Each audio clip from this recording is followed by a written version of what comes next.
I-update natin yung ginagawang DSWD na building. Patapos na siya. Ang tagal nitong ginagawa. Palagi ako nagpupunta dito. Dahil itong gilid na to, yan mismo yung school ng anak ko. Dito ako nagpa-park palagi pag susundo. So, bali, ito na pala siya. Tapos na siya. Oh. Tapos, ayan, ginagawa na siya dito ng gate. Yung pasukan siguro. Ayan. Sayang hindi nakikita yung sulat mismo. Dapat sana alisin. Ay.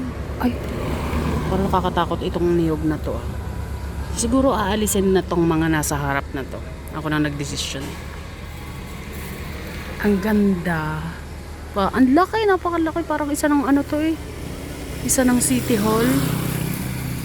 Ganito halos kalaki ang City Hall ng Bansud, Oriental, Mindoro.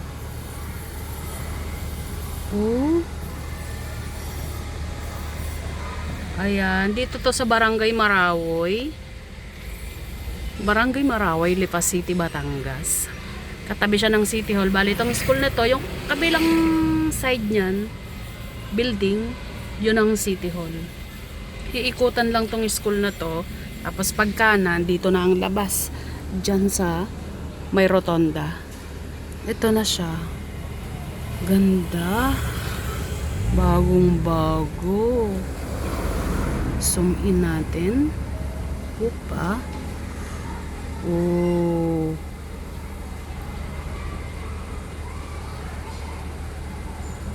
Ang ganda niya.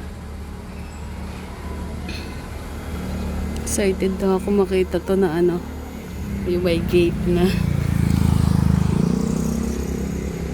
Tapos ngayon ay March 19. Tama, 19. Last day of school na ni Tutoy. The last day ko na rin susundo ngayon and then bakasyon na. Tapos, sa June na ulit. Siguradong tapos na to sa June.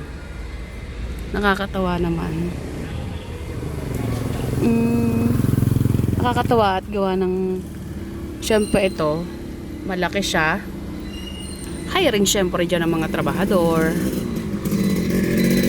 Mga tao syempre mag-a-apply. Di kakatuwa at merong mga tao na meron silang mapapagtrabahuhan kung sino gusto siguro mag-apply.